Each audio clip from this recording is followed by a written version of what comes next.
Hello and welcome back to Boxing Social in association with Betfred. My name is Ayman. We're in the immediate aftermath of Taylor versus Catterall. With me is the one and only Adam Smith. Adam, can I get your immediate reaction to the fight there? I'm stunned still. I was really stunned about an hour ago when it finished. Stunned still. I mean, Josh felt he won the fight. I haven't found anyone around ringside or any journalists or any commentators or any pundits or anyone that thought anything other than Jack Catterall winning by a considerable distance. Whether you scored it 3, 4, 5, 6, doesn't really matter. Jack Catterall won that fight for me. I feel for him. I feel for Jamie. I thought he boxed really well. I thought he got into a rhythm quickly. I thought he was economical. I thought he was sharp. I thought his punches were great. The game plan was fantastic. Yes, there was bumpy moments. Josh came back. Josh never stopped trying.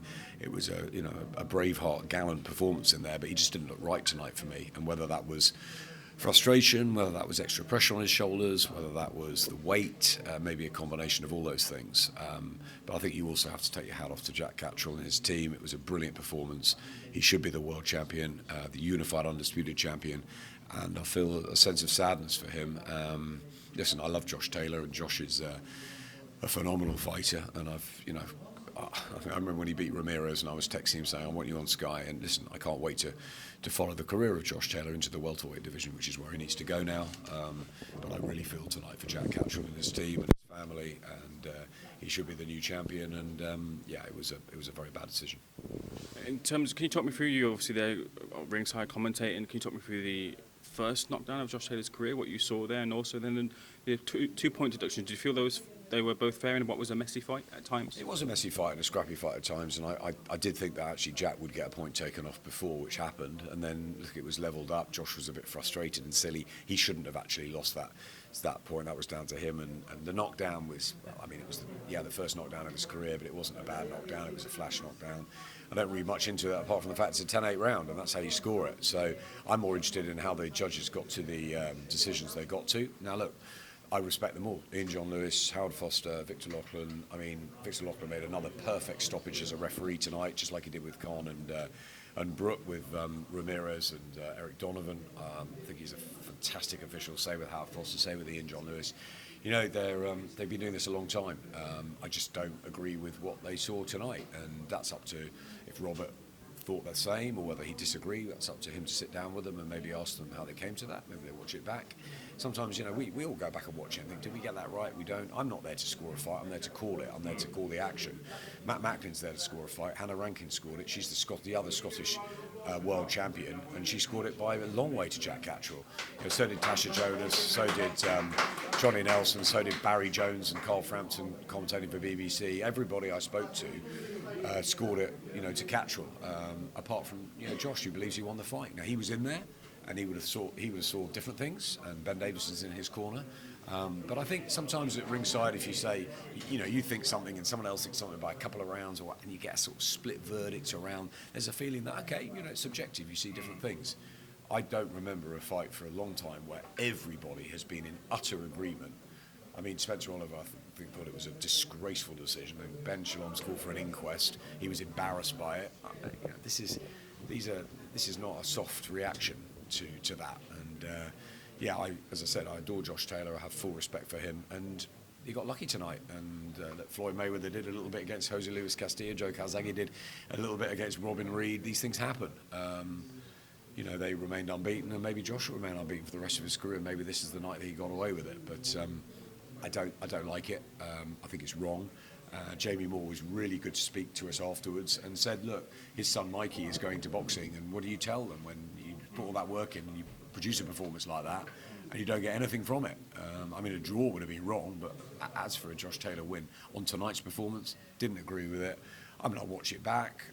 But again, if there was split at ringside, or we gone one way, or Matt had gone one way, and then there was in the Eubank-Williams fight, Chris wasn't happy with Matt's guard because he said that it was too wide, too close to Williams. It was too wide to Williams on that sort of run of rounds. People see different things. Okay, Eubank won the fight, won it clearly. However you score it. For me, Jack Catterall won tonight. He should be the world champion. I feel for him and his family, and I just think the most important thing is that people look after him and make sure that he realises that, and he gets another chance, sooner rather than later, of course. Adam, just how bad of a decision do you feel that was? You've sat ringside and watched many fights come and go, watched many good decisions, bad decisions come and go. Where does this rank, do you feel? Again, I'm not a judge, so it's not fair, really. I'm not there to score a fight. There was a bad decision, Lewis Ritson and Miguel Vasquez. There was a bad decision in my eyes with Damien Kelly a long time ago. In Ireland, really horrible. I've seen some really bad ones in America. I don't know. I'd have to go back through a lot of history to look at it, but this was a bad one, and a stunning one, really, because the wrong guy got the verdict, and Jack Catterall should be the world champion, and he should be. Josh gave him the fight. Fair play. He was only mandatory for one belt, and he got a chance for the jackpot. All the belts went in the air. All the belts should now be in Chorley. Full stop. Whatever, how bad the decision was, how wide, how different people saw it. I haven't really met anyone that had it close. I mean, it seems to everyone has it by that length. Now, some people can get obviously affected by the commentary, by Matt and Hannah maybe, or what we've said. But if BBC are saying the same thing, if people that were independent of ringside journalists, whatever, that I respect all had it by 3, 4. I don't really know what else to say. I just think it's, after a fantastic month of boxing and a great occasion and a wonderful homecoming for Josh, wrong decision. And it leaves a sort of bad taste in the mouth.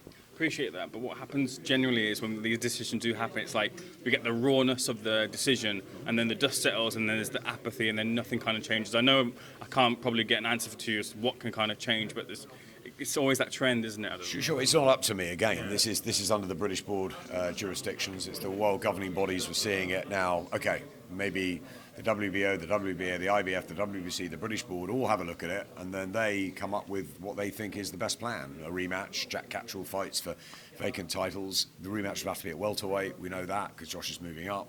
There's no mandated rematch like there is. There was a rematch clause for Amir, which he could still evoke for the Khan fight, the Brook fight. And I just feel it could have been that one chance for Jack Catterall. Matt Macklin had it out in Germany with Felix Sturm, where most people thought Matt won the fight, but it wasn't. He said to me, it wasn't like tonight. It was, I lost the fight, but I didn't. I won it. I should be a world champion.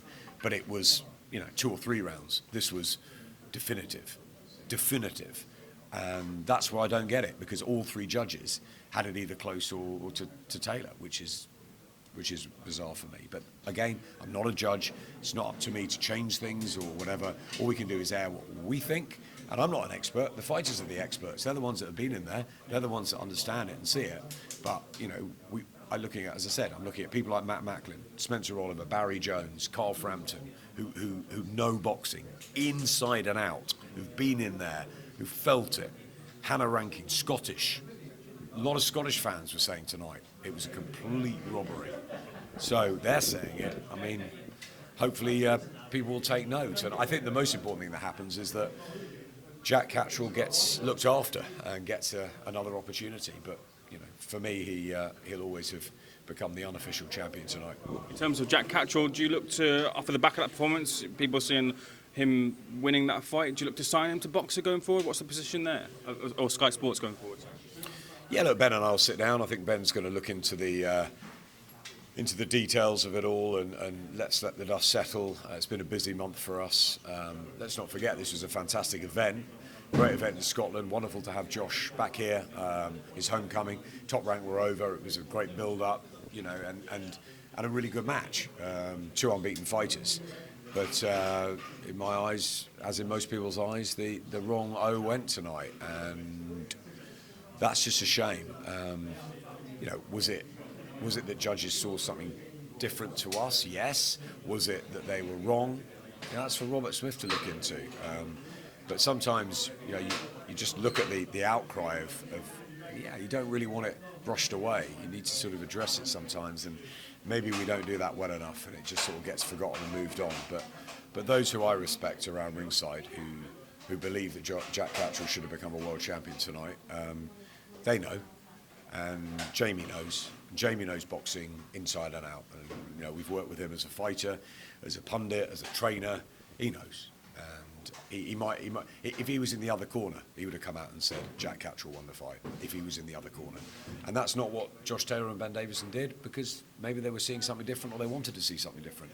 I think Ben's a brilliant trainer. I think Josh is a wonderful fighter. But for me, it wasn't their night. A few more from me, Adam. In terms of putting on a show, you put on a show, great atmosphere, great crowd turnout there, but in terms of the lasting memory that it leaves is one where negative, that's not where you want the show to end, but in terms of a broadcasting point, is that a bit of a shame to have it end that way, I suppose, when you're looking to put on a show as part of Sky Sports? Look, I look at the month that we've put on. It's been a fantastic February. Eubank and Liam Williams was a great event in Cardiff.